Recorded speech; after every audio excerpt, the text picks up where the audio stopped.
We're back, people. What's up, Episode guys? 6. Fucking A's, we're back. I chugged some caffeine on the way here, jamming out in my slingshot, and I'm caffeined up. Whew. I made a bulletproof for us with some fresh organic beans, a tablespoon of butter, tablespoon of coconut oil, and some cacao nibs. So we're fucking fired up for our podcast, and then we got wrestling after this. But what I was thinking for a while until we get some more fan input and stuff, I'm just going to take stuff from the week that I've read or seen that I think would be good topics, and then we'll go over them. A lot of people on this last one were asking about some of our weight cuts and more. A lot of people ask about food and stuff, and we have no problem going off about food. So let's hear some of your stories, Sean, of some of your bad weight cuts and how that has gone with fight week food and everything. Yeah, I haven't really had any bad weight cuts. The only one I can really think of is when we cut to 125. So that was my first official fight at 125. That was my fourth professional fight, and that was in Helena, my hometown. And that was the first time I went through I literally felt like I was close to dying. And you might have been close to dying, dude. I've never seen someone from your back. I could see the full, complete outline of every single ribs, and you're just laying there, fucking lost the little muscle that you have, and just sitting there, bones and skin. I was like, Jesus. I remember we were cutting weight at Cap City in the hot tub, and I remember I must have passed out because I remember kind of waking up, laying next to the hot tub, and I went and checked my weight. And I think I had 1 pound left, and I was like. It was weird. I had a good mindset, though. I was like, all right, let's just get this. Yeah, you had a tough mindset. You've been around a couple people that were being bitches about their weight cut and just whining and throwing themselves around. If you got the energy to whine and throw yourself around, then you got the energy to cut a few more pounds. Yeah, and I didn't even have the energy to whine. I was like, all right, whatever. But and then the cut sucked. So I made 125 pounds, and my kid ended up coming in at 132. So, but anyway, I remember because we were eating pretty healthy, but not we always continue to eat healthier, and learn more and more. But at the time, we were eating the best we had been eating, and we just overdid it on the post weigh-in meal. We had way too much. I think it was turkey spaghetti or something. Yeah, it was the spaghetti. Well, the plan was to not eat it because we wanted to at least drink water. I went through a bunch of different weight cuts with different nutritionists, and you're supposed to at least wait an hour and a half before you put any solids in your mouth. But Sean, we made some quinoa pasta with some turkey and then some sauce, and Sean ate a little bit of it, and he just couldn't fucking stop and started eating it, and then especially that sauce and the acidity in it just made you throw up quite a bit, right? Yeah, I was puking that night, and then I don't think I puked the day of the fight, but I remember I was holding back puke the whole entire warm-up, walking to the cage, and literally swallowing puke the whole fight. Every time I couldn't throw more than one punch at a time. Every time we wrestled, I was just trying not to puke. And that kid I fought was tough. It was a tough fight, tough weight cut. It was good though. I grew a lot from that fight. Going into my next fight, I'm like, damn, I'm a tough motherfucker. I know I can push. I know I'm mentally strong, and that was huge for my career. Dude, it's such a fucking huge thing for a fighter once they go 15 minutes. Oh, yeah, that was the first time going 15 minutes, too, 3 5s. So you had that fucking terrible knot in your stomach, wanting to throw up the whole time. We had a good cut to 125. We did it right. We just didn't feel right. But that was that fucking gave you a big boost in confidence, being able to push through 15 minutes, feeling like shit, having a tough kid who's making you wrestle. That was definitely a big hurdle. But other than that, after that fight, we were like, well, fuck, you're almost 6 foot tall. You got a long build. You're super young. We both were kind of like, well, let's just eat good, be strong, feel good, and fight at 135. Then you can enjoy your life. Mm-hmm. The whole focus on fighting doesn't have to be revolved around your diet. And going into all of my fights, I was always the weaker fighter, and I always knew that. I wasn't going to outstrength anybody. I didn't even think that going into a fight that I was going to be able to muscle any position. I knew I was going to, and I think that's why I got good at jiu-jitsu, because I had to get technical instead of just spaz out. But being the spaz on the ground, sometimes it did work for me because, for whatever reason. I had to get more technical, and now at this point in my career, Like I'm going in this next fight against El Teco, and like I don't feel like he's gonna be stronger than me. I feel like I'm gonna be the stronger fighter. So it's good. I'm pumped. Yeah, within the last 3 years, like, you come down to the lab and you haven't wrestled before, and then you feel a wrestler grab you and use their hips and get on top of you and be their whole full body strength. You're like, holy fuck. But now you're figuring it out. Now you're learning how to wrestle. You're getting good at jiu-jitsu now. So now you're going to be the one imposing the will. And your jiu-jitsu is so, like, live off your back, it's going to be a fucking major problem for everyone, especially in a year or two. Even now, I will not be surprised at all if you fucking hang El Taco with a guillotine or a Danish choke. I know he's going to be wrestling, trying to put me up against the fence. Usually those Mexicans, they don't come stand and bang, but I think he's going to be the first to come and try to shoot. He's going to be trying to put me up against the fence, take me down. He's got jiu-jitsu tattooed across his chest, so once I choke him out, he's going to have to get that covered up or something, because no one expects me to go in there and choke someone. No. So if he gets choked out by me and he has jiu-jitsu tattooed across his chest, ooh, I've been hurting people's careers bad. Like Alfred, like I don't know if he's fought again. Andre, what happened after his fight. Like he got some bad backlash. I think Terrion, I think he stayed mentally strong. And then this kid, I'm gonna go out there and end his career too. I feel like he's gonna fight this last fight, and he's gonna get beat up bad and not want to fight again. Yeah, for sure. For me, I had a couple fucking bad weight cuts too, because I had no one showing me the way, so I was just kind of figuring it out on my own and just my. Are we back? Okay, we're back. Yeah, we were just talking about weight cuts and stuff, and I was just gonna give a little story about mine. Like, 21 years old, fighting at the Playboy Mansion for a Friday night weigh-in, Saturday night fight, and I flew to LA by myself in the hotel room, and I had no idea what to do. I knew I had to cut 15 pounds to make the weight limit. So I stopped drinking and I stopped eating from Wednesday morning and tried to just not eat or drink. And I had half a banana, I think, Thursday night, and tried to get there. And, like, I got to the point, I was in the sauna. I was like, fuck it. There's no fucking way I'm making weight. I don't give a fuck if I have to give this kid half my purse. I'm not cutting another pound. And then ended up getting on the scale and making weight. Couple times driving to Seattle, like just figuring it out on the way. And that's why, like, I think I've acquired a lot of knowledge about diets, because I've got to learn from so many different fighters and their diets and their nutritionists. So I've picked things from all those people and just kind of made what's best. And every single person's different with their diets and weight cuts. So you got to, like, adapt to whoever it is. And that's a huge benefit I feel like I have going into a fight. With all that knowledge Tim learned from all the bad weight cuts and all the knowledge he's learned from wanting to learn about weight cuts and passing it down to me, helping me with all my weight cuts.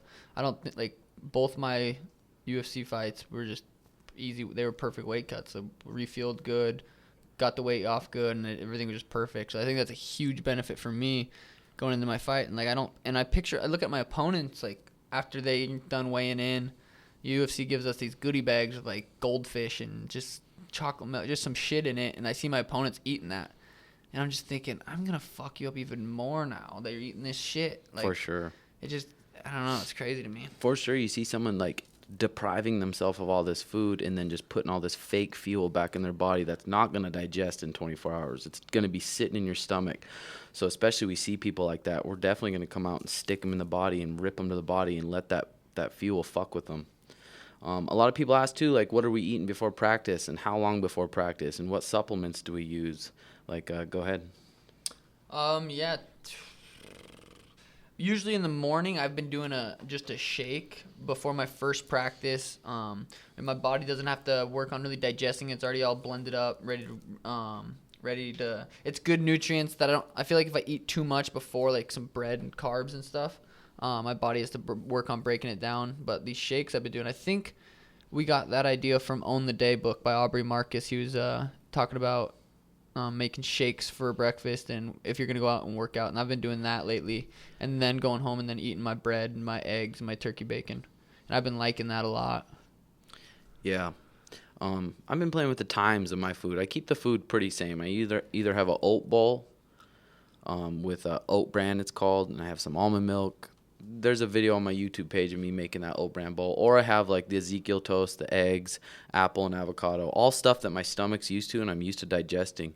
But I try to eat at least 90 minutes before practice, if not 2 hours. If I'm going to have a hard practice, I'll eat 2 hours before and I'll up it a little bit. So that way I'm all digested. And then when I go into practice, all the blood's not flowing to my stomach trying to digest that food. All the blood's flowing to my muscles and my brain where I can use that the whole time. But try different foods. It's easier when it's whole foods. I'm telling you, when it's processed foods, your stomach doesn't know what to do with it, and then it sits in there. Then you won't have the best practices. And then watch how those foods, how you feel after. Do you feel bloated? Do you feel like you have gas? If you're eating something you have gas right away, right after, it's not a good sign. It means it's probably not good for you. And it's different for everyone. It might not be good for you, but it could be good for someone else. Yeah, for sure. And in general, the less you eat processed food, the better. Like the processed food, it's easy to overeat that processed food. It's made for you to want to overeat and just binge on it. You can't sit there and eat a good, healthy vegetables or food and just eat it and shove your face. But grab a bag of potato chips, you can just shove your fucking face, the whole bag, and just feel terrible. So just try not to eat a ton of processed foods. I know it's hard, but try not to. I get a lot of questions asked about the munchies. How do you just not do that? And honestly, it was hard for a long time, and now I'm to the point where I literally I just can't eat shitty food. I don't crave it, I don't want it. When I get the munchies, you go to Sprouts and you can find healthy stuff. I've been eating these coconut macaroons. I've been only eating they're little, but I've been eating one of them. They still have a lot of sugar in them, but you can find good healthy things to snack on, and you just got to work on mental toughness and discipline and know that okay, I'm going to get high tonight, I'm going to get the munchies, and I'm not going to snack. But it's weird because it's easy to say that when you're not high, and then you get high, and it's oh, shit. But you just got to do it. You just got to be mentally strong, and that's a perfect time to practice mental toughness. I'm not going to. And it sounds silly if you've never smoked and got the munchies because it's just don't do it. But you get the munchies, and you convince yourself, one won't hurt. Yeah. Two won't hurt. But it's just something you got to do, and it's a perfect time to practice mental toughness and discipline. Yeah. And it's just literally, it's just the mouth pleasure. That's all it is. That bad food is literally just mouth pleasure. It's bad for your body, and it's mouth pleasure. But I have the same problem, but it's not as bad anymore. Once I get rid of those blood sugar spikes, eating something shitty spikes your blood sugar. And then you come down from that, and you're starving again. You're craving something shitty, so it spikes your blood sugar again. But if you can eat clean for at least 2 to 3 days, it'll level out your blood sugar. You can drink some apple cider vinegar at night. That'll help level out your blood sugar. And then you won't have those terrible, shitty cravings. But if you do, Tim is coming out with, I think he's almost done inventing it. The bag where you hook it to the back of your neck, and you just hook this bag to the back of the neck. He doesn't have the details yet, but he's hooking this bag. He's going to cut a hole in the back of his neck, eat it, so the food just comes out the back of his neck. The mouth pleasure and not the stomach. Yeah. He's almost done inventing that. Still working on it. It's been garage. 4 years. He's been working on it. Working on the so logistics it should be out soon. Another thing too, everyone thinks when you're 35 or 45 or 55 that your life's pretty much done. But now in this day and age, the way things are going, the way people are figuring out about their health, when you're 35, 45, 55, you're not going to be like your parents if you're treating your body right. You're not going to be old and broken down. If you treat your body right, 35, 45, still young, you can do anything you want. Especially 40 years. Especially if you're 25 years old and you're God, I'm not doing what I want. Or even 35 years old, I'm not doing what I want. You can master something in 10 years. Pick something you actually fucking like. And you can master that thing in 10 years if you do it 3-4 times a week, for sure. Yeah. I'm jacked about this fight coming up. Now that I'm in fight camp mode, we're in fight camp. It's the whole mindset's different. I have a goal. We have a date now, October 6th. We are fighting, and I have my whole mindset's just I'm ready to fight. I'm ready to train. I'm ready to get in shape, and it's weird how your mindset goes from in camp to not in camp. I'm ready to rock. I'm so jacked for this fight. I say this every fight, but I've never been this excited about a fight. I've never been this excited to go out there and perform for you guys. And it's on Conor Khabib card, the biggest card in the world. That's probably what it's going to end up being. It's the biggest fight in the history. And there's going to be a lot of eyes, and I just can't wait to go out there and perform for you guys. And I'm excited. The Irish crowd at weigh-ins, that's something I'm so jacked for. And fight week. All the media obligations, all the meet and greets, all the meeting the fans, doing all the autograph signing stuff. I'm so excited for that. But one of the biggest things is I'm excited to see weigh-ins for all the Irish fans out there. It's gonna be so sweet. Yeah, it's gonna be fucking a good time to remember. I plan on not just stealing the show for the fight, I plan on stealing the whole event, like the fight week, the media, the outfits, just everything about fighting. And I'm planning on going out there and stealing the whole show. Yeah, for sure. Hopefully, we give us an open workout slot this time. We don't have to make up our own. We'll see. If I don't even know who the co-main event is. Who is it? The big Derek Lewis. Oh, he's a co-main? Yeah, it's a stupid fight, honestly. Derek versus who? Exactly. That's what I'm saying. Huh. Damn. But I like opening up the main card. I think that's gonna be a good spot because I'm gonna be able to go out. I'm gonna be able to shower up and then go out there and watch Connor Khabib. There's gonna be a lot of eyes. One thing you said earlier, like a perfect time to like practice your mental toughness. Like almost, I was thinking about it this way. I was all high last night or a couple nights ago, and almost any time you're in an uncomfortable situation, any fucking time, no matter what you're doing, is a good time to practice your mental toughness. Absolutely. Like I was running without AC for the longest time, like hot as fuck driving around, and like kind of wanting to get pissed off. I'm like, dude, it's just more me just literally trying to get comfortable being uncomfortable. Like, so anytime you get in a bad spot or an uncomfortable spot that's pissing you off, don't let it take over your emotions, but just fucking work on that mental toughness muscle. It's a muscle just like anything else. And it's easy to say that, but you're going to get mad. You're going to get worked up. But that's when you just try to come back to your breath. And, like, that's a perfect time to work on coming back down to zero and just being not angry. Sometimes it's hard. Even if you're just conscious of it and you're still upset, like, next time it's going to get a little easier. Next time it's going to get a little easier. Maybe next time it's not. That's how meditation's been. Sometimes I'm doing good, and then there's days, like, I meditate, and I'm just, like, my mind is just running crazy. But I practiced. I still was there. I still practiced it. I still got a little bit better. I like what that Don DePonte says, too. He's like, you don't just meditate 10 minutes in the morning and then go on with your day and your mind's just uncontrollable. Like, almost everything you do, you could sit there and concentrate on just doing that. Like, how many times are you driving around, or how many times you eating a meal, eating some food, thinking about the food, just eating it one bite at a time? No, your mind's thinking somewhere else. You're looking on Instagram. You're thinking about something in the past. You're thinking about something in the future. Like, I've been trying to practice on that. Like, whatever I do, if Mariah comes home, I'm trying to talk to her and be there with her, not letting my anxious thoughts take over and go wander somewhere else. But that's something I'm trying to work on, like, continuously. And that's concentration. Like, that's Dan DePonte, or I can never say, is that his name? Dan DePonte? Yeah. Dan Dabney.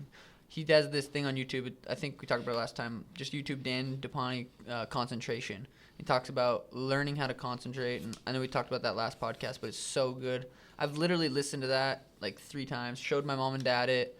And my dad said he listened to the podcast, the last podcast, talking about concentration. He was sitting on the plane in between 2 people, and he had nothing to do. And he said, I'm going to close my eyes and just try to concentrate. Just on a blue room.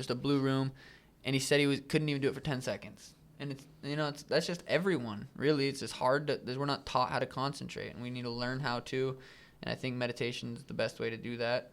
Yeah, especially like when you have YouTube, you have a smart TV, you have your computer, you have your phone, you have all this like stimulation always going crazy. And then when you sit with yourself for a second, you're like, oh, what the fuck? I need to find something to do, or I need to like do something. I'm reading this, The 4 Purposes of Life by Dan Millman, this book, and this was a really good part. So this is it. The challenge of attending to the present. The challenge of attending to this arising moment can be demonstrated with a single question. How often do you consciously eat a meal? Consider the question carefully. When was the last time you only ate? Not ate while reading or watching television or listening to the radio or talking or checking your phone or computer, but the last time you sat and ate, only ate, seeing the food, smelling, tasting, and savoring it, aware you were chewing and swallowing. When was the last time that eating was enough to engage your full attention?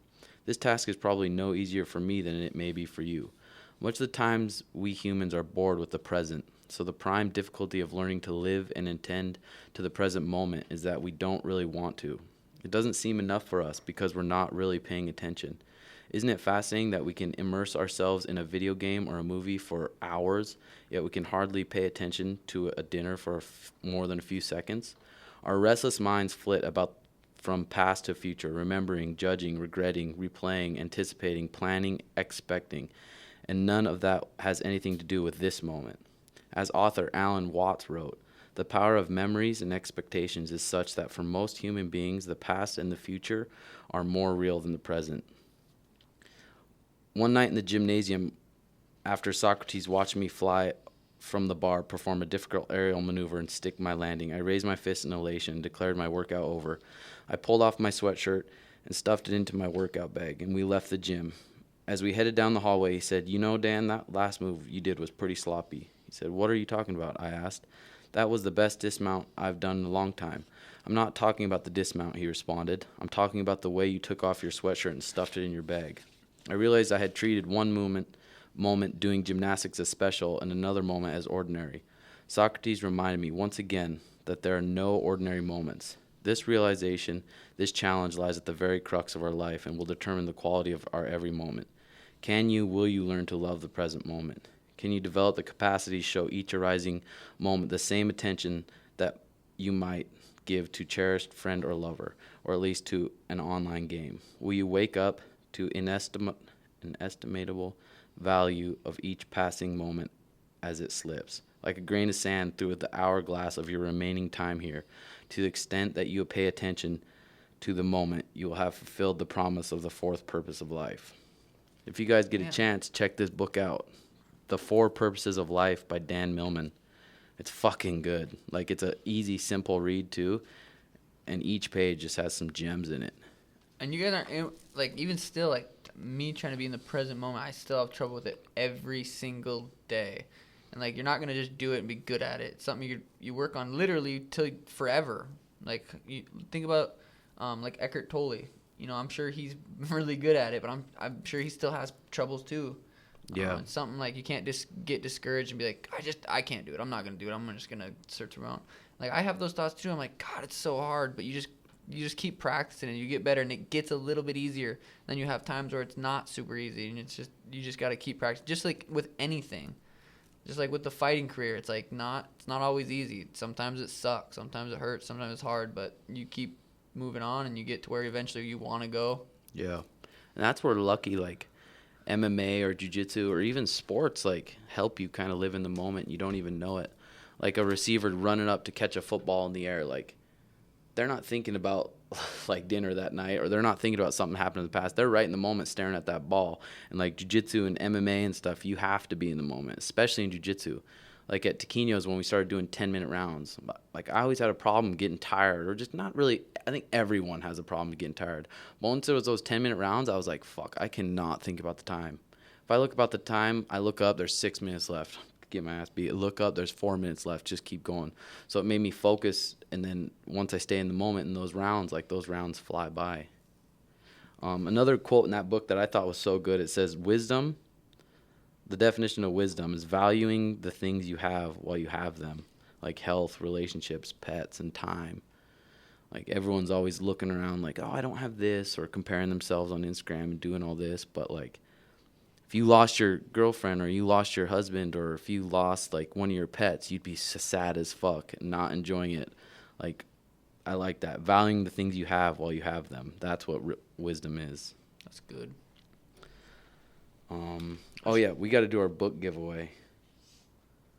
Oh, one more quote that's in that book. It said, inspiration and motivation comes and goes, turning what we know into what we do. That's what matters. Like, you're gonna be, oh man, I get a lot of messages like, oh, you guys motivated me and you guys inspired me, which is good, but, like, just like Robert Falls would say, it's consistency over time equals results. Like, if you want to get good at something or do something, you have to be consistent with it. It's easy when you're motivated and all pumped up to do it, but you wake up in the morning and you're, like, fucking tired because you ate like shit the night before or whatever. Like, you got to do whatever you want to get good at when you don't feel like doing it. That's good. If you really want to get good. Yeah, the book giveaway. I have a list of the people we're going to do. How should we do it, Sean? This is the list right here. Should we just scroll our eyes up and down and then just pick it? Is it in your... It's in my gallery. That's it, right there? Yeah. How many should we do? We can do... Let's do 2 for now, and then we can do another couple. Which books are we gonna do? Ego is the Enemy. So the first one we'll pick right now. Did we already tell him Ryan Holiday sent me out a bunch of books? Yeah. Okay. Shout out to Ryan Holiday again. That was super sweet of you to fucking send me a bunch of books. Yeah, hopefully we can get Ryan Holiday on the podcast. But here, I'm just going to close my eyes, go up and down this list, and whatever one I stop on, we'll give a book to. Does that sound good? We'll do it twice. I say we let Jessica pick. Okay. Jessica picks. I'm doing a YouTube. We're doing a YouTube video series every week. We're gonna come out with the Sugar Show. Episode 1 will be next Monday, and we're gonna do it all the way through fight camp, and then kind of see how it goes, see how the feedback is, and then just continue to really do it kind of throughout fight, or not even in fight camp, just do that. So she's gonna pick. Let her pick. Okay, come here, Jessica. I put on Instagram looking for a hot intern. I scored. Found one. Chuck's nephew. Chuck's nephew. Chuck's nephew? Is that Chuck or Chuck's nephew, that one? Okay, we'll do Chuck's nephew. Pick another one. Everyone's getting my debit card info right now. Fuck. You don't spend that 5. Hail King Johnson. Chuck's nephew and Hail King Johnson. I'll message you guys on Insta to get your address. And I'll you guys can send pick. you I guys think those we books. have 3 books. We have The Daily Stoicism, Ego is the Enemy, and Obstacle is the Way. And you guys can pick out of those. And then also I wanted to tell them what we did this morning. So yesterday, Monday, I had a super hard strength and conditioning workout in the morning, and then I went and hit mitts with Tim, and it was so I had 2 workouts that were really hard on my body. I woke up this morning, I was super sore, and we went to Brandon Harris. Yep. At PFS, right? Yeah. And we did. I told him like, hey, dude, I'm super sore. I want to come in there, and it was an active recovery session.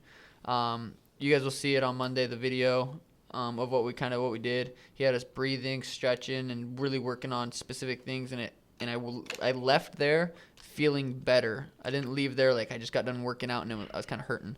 So shout out to him. That was one of my favorite things I've done. It's because he said stress plus rest equals progress. And if that's not what he said, that's a good one. But No, he did say that is stress what he plus said. rest equals something. Yeah, okay.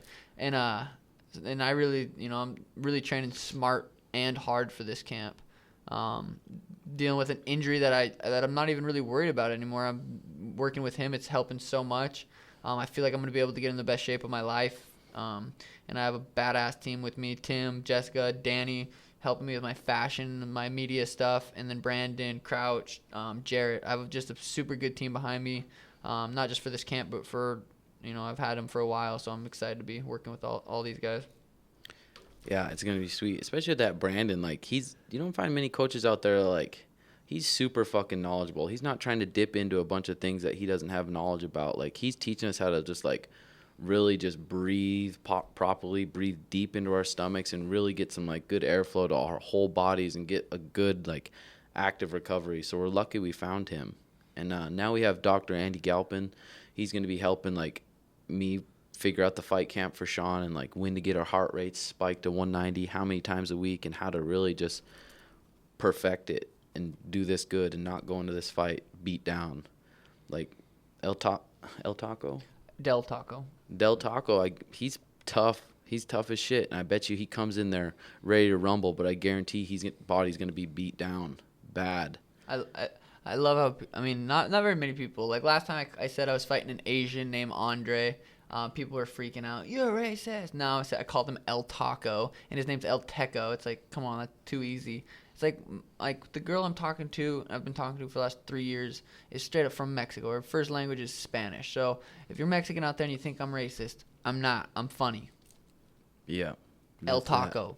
El Teco. It's too easy. Come on. Yeah, that's that. So we got wrestling in a little bit. Who are you going to try to partner up with?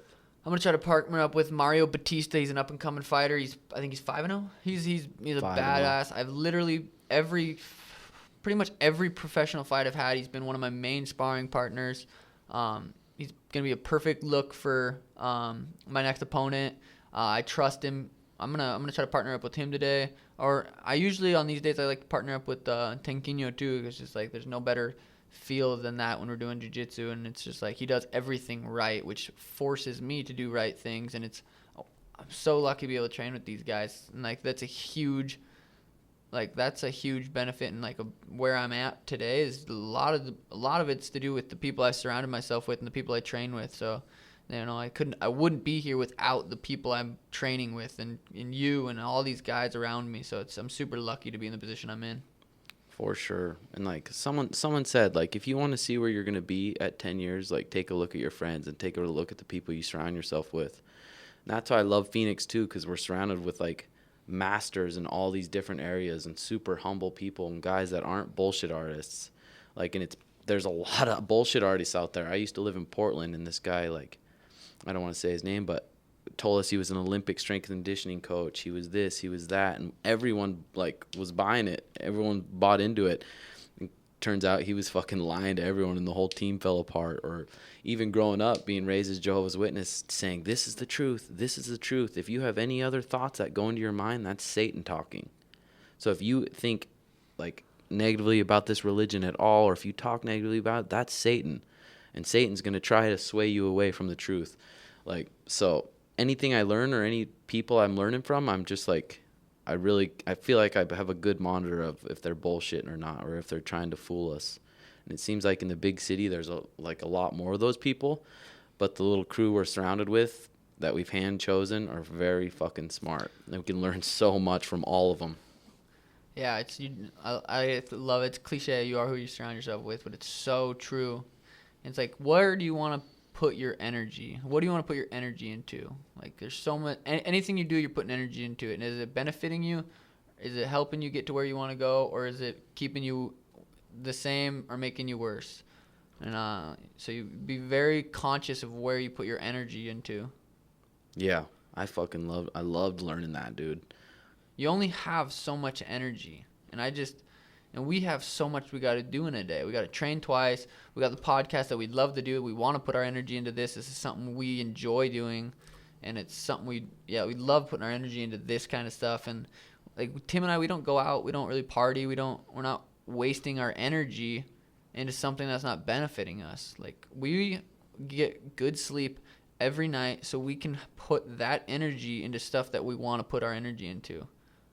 Yeah, for sure. Fuck, I think that was a good episode. Episode 6. That's a wrap. Who won again? Uncle Chuck, or Chuck's uncle. Chuck's nephew, and then yeah. Uncle Chuck, he's a good dude. Chuck's nephew, and then we got it. I'll message you guys on Instagram, and we'll get it sent out. All right, see you next week. Peace.